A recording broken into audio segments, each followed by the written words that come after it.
That is going to be the most effective way.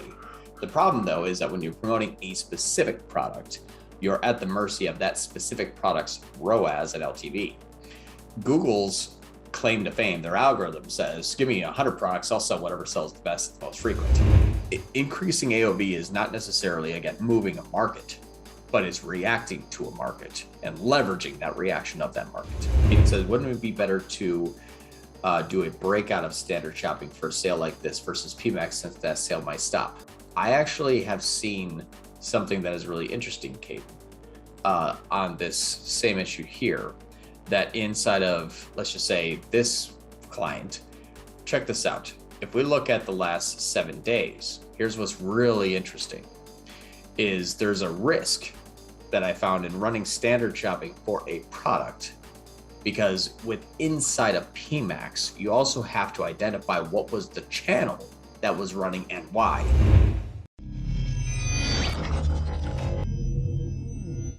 And so we say, what's the most effective way to promote a specific product? Yes. So it depends. Now, the most effective way is to run a YouTube and a Performance Max at the same time at a very high rate to a product. That is going to be the most effective way. The problem, though, is that when you're promoting a specific product, you're at the mercy of that specific product's ROAS and LTV. Google's claim to fame, their algorithm says, give me 100 products, I'll sell whatever sells the best, the most frequent. And what a specific product does is, okay, we're going to force spend on that product, even if it has bad performance. So singular product accounts are difficult because we have one shot at making something work. We can't say, well, that product didn't work, but these other 9 did. That's not something that's going to happen on a singular product campaign. So we have one shot at doing this. What you don't want to do is simply go too hard, too fast, too heavy to throw ROAS out the window, essentially, while you're trying to build up an audience for that product. So you have to slow roll into it. That's true if it's a singular product or a multiple product campaign. If you have 100 products and you want to focus on a product, take a very small subset of that budget and put it to that product on YouTube and on Performance Max. The reason why Performance Max I like it is because it's going to test a lot of different audiences. I'm thinking of our T-Infuser client that we found out that Performance Max was 90% YouTube, and they came to us and said, YouTube is making 1/3 of all of our sales. Beautiful. Thank God. The YouTube campaign found where a person was engaged the most, sold it, and now the client sees it, even though Google Ads doesn't see it, which is why in our previous training, we always remember, look everywhere. So that's something that was really interesting. So I like Performance Max because it's going to try to find the path of least resistance for that one product. And I don't have to split out 6 different campaigns individually for that one product and spend a minimum of $30 a day on each one, which inherently will just chuck ROAS out the window. So Performance Max allows us to test safely smaller budget on a specific product where the ROAS may be 400%, but still maybe a $50 product. Like, we're not just going to be able to throw $30 a day times 6 at a $30 product. We're going to just eat into ROAS too quickly. But a slow burn YouTube that has high amount of reach, we're thinking 1 to 2 pennies per view, plus a Performance Max to scoop up some of the additional traffic or work together, will launch that product really well. Just start small, because unless that product's in high demand, it's going to take time. If we can't lean into what else may work better as a product, we have to have that product work. So let's start small so that we're not hemorrhaging cash and spending it in next year's profit, trying to get this week's profit to actually come true. This is my best strategy for AOV. It really is. I've tried to increase AOV through bundles that never really work. People click on the bundles and they just go buy the product that they wanted in the bundle anyway. I've always seen, I've tried, bundle discounts. Again, you get like onesie twosies, but the mass majority doesn't work. And I found out that when I looked through the conversion path and I looked through this area, it didn't really work anyway either.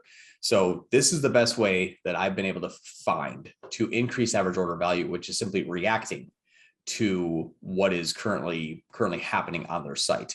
The good part is, if they're an existing company, even before we start, what we can do is just look through their actual analytics and build our strategy off of that. So I'm not gonna use their name. So for the beauty brand, they had very little sales from anything else but a mask. They had face masks, the breathing apparatus that they were selling. The bad part about this whole thing on face masks, though, is because the reason why they hired us is because the mask mandate actually ended in February in the United States. And 60% of their sales fell off the cliff and they spent millions.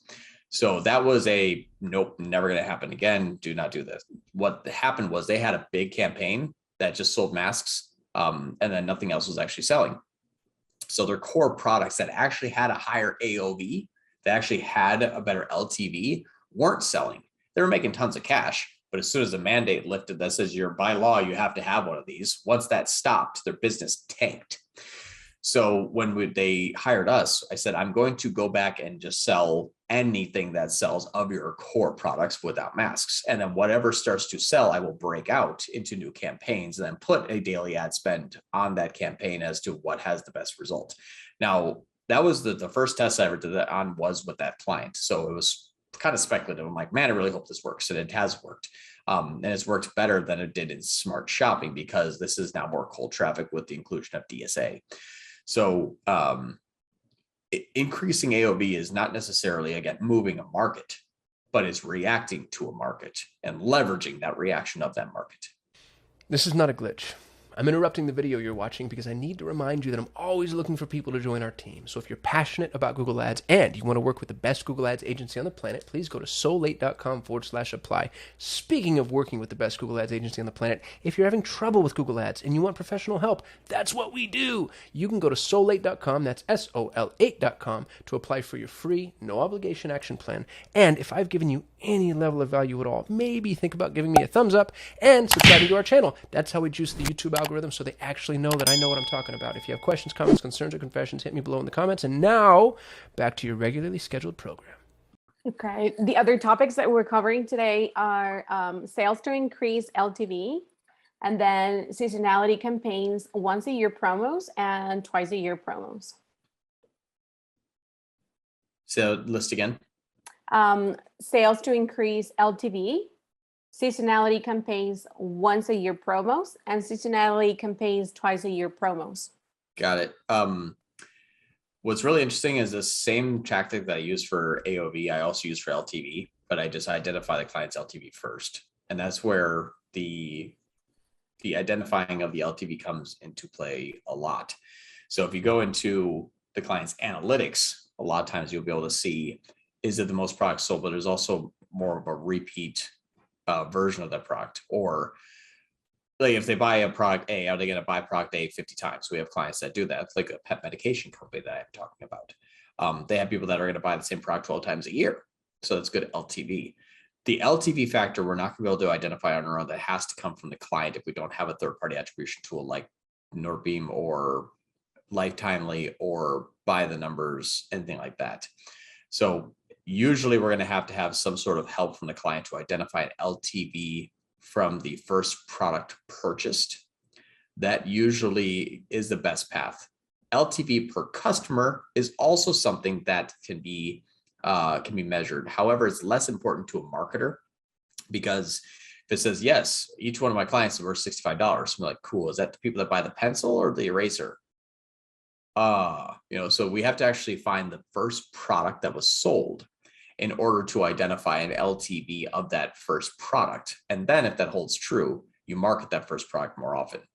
So the LTV is not necessarily something that is going to be identified in Google Ads, because you could also have people that buy 5 different products over a year that you have to identify, well, what was the first thing that was sold and is there a commonality between all of those issues? So the LTV, again, I'll share with you a different tactic that we can use for LTV. But first part that you're going to have to know is it's not something that we have with the tools readily available within inside of Google. Before I move on with this topic, Caden says, wouldn't it be better to do a breakout of standard shopping for a sale like this versus PMax, since that sale might stop?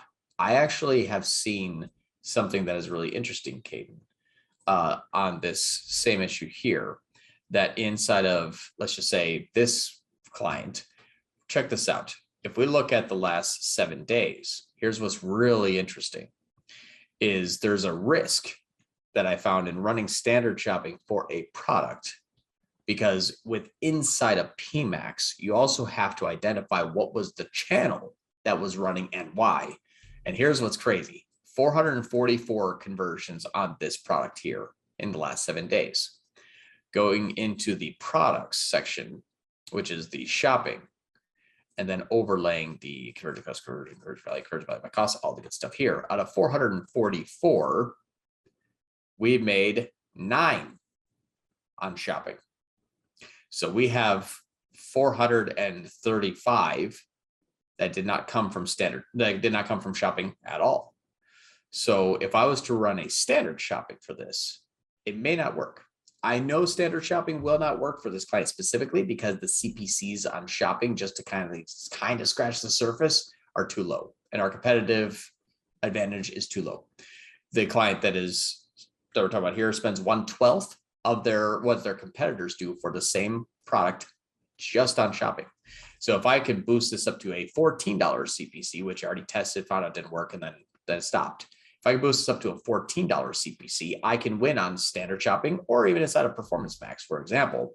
The problem is the conversion value by cost gets so egregious and the cost per conversion gets so high that if I want to maintain my under $80 CAC, I can't pay $15 a click. It just doesn't work. So yes, but you have to identify what area inside of Performance Max is actually selling before you say, hey, this, as an example, if I tested that theory, this isn't me beating up the model, but I'd be like, hey, let's run a standard shopping for the same product and find out, oh crap, that didn't work. So this is a good indicator that may not work too much. Cool. I'm just going to look at a couple of questions before we jump on to the advanced tactic. Post-purchase discount for the same product work like a charm, says Osama. Yep. Yeah, are you running that? You can unmute and talk if you want to. This is going to be in the videos. We're just going to go into Q&As. If someone's what do you call it, sells a product and then this upsell the same product for like 20-30% off, you get like solid 10-15% conversion rates on those post-purchase upsells. That's awesome. I wish every client would just do that as a default. They should. Yep. With the beauty product, John, when you say sorry, the chat keeps coming in and kicking me up. There we go. With the beauty product, John, when you say that they're only selling masks, you mean that they were only promoting masks? Actually, no, they were selling everything in an ecosystem. Masks just had the majority of the sales. So then they created a campaign only for masks and they put more ad spend into that mask. And then once the mask went away, they're like, what do you want us to do? He's like, you're fired. So they put all their eggs in a basket that was short-lived. Not a good idea. And then ignored the client's wishes, which was, can you please stop selling the masks? I want to sell our product. We're a beauty brand, not a mask company. So that was just bad client management. What if our smaller clients don't have a big enough budget to break out these specific products to different PMax campaigns? Aha. So what's actually really cool about this is if you do have, let's say, one campaign with 10 products, and we found that 3 out of the 10 have a higher average order value and actually higher repeat, potentially higher LTV. What I've also done is simply just shut off the other products. You're still going to be able to sell those from people that actually find them on their own, but I actually shut them off. And then I start to scale up what is actually working. When you start to hack off things that are like infrequent, high CPA, not enough to damage the account as a whole, but not good as the other products that are purchasing more frequently at a higher AOV, just push them out. Just either shut them off of the campaign or even in the feed entirely. If it's a lot of products. So that's one way that you can actually start just move away. I did this with a company that sells traveling products. Their average order value was $20. I excluded everything under 80 because they had like 2,000 SKUs or drop shipping. And our average order value went from 20 to like 110. And then they made me stop because they're like, well, we actually have a bunch of items sitting in a warehouse that we have to sell. So just keep doing that. I said, okay, but it worked. I just couldn't run it for very long, because the client does not set up to run well, I guess. Anywho, so when we're breaking out these new campaigns, I call my identify and isolate method. Do you recommend adding in specific extensions into the PMax campaign, especially in light of the fact that you're running across multiple Google Ads platforms? Yes.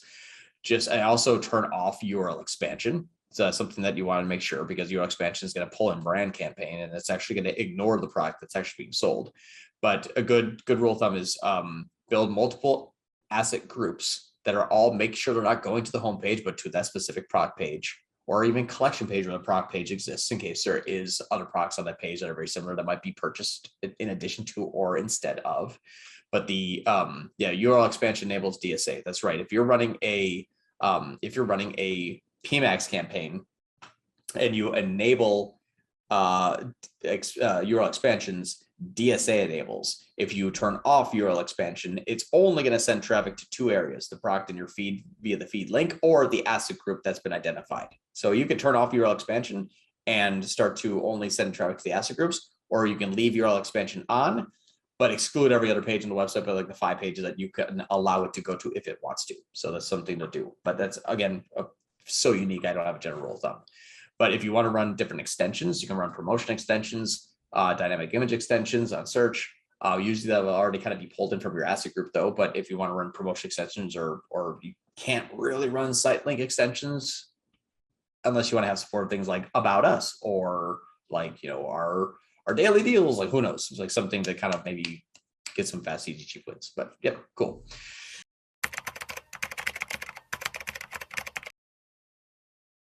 Today's talk is about understanding the goal and how to measure that goal and how to look everywhere. And I'm going to pull up an example, and we're going to have to probably blur the screen here for if we want to use this publicly.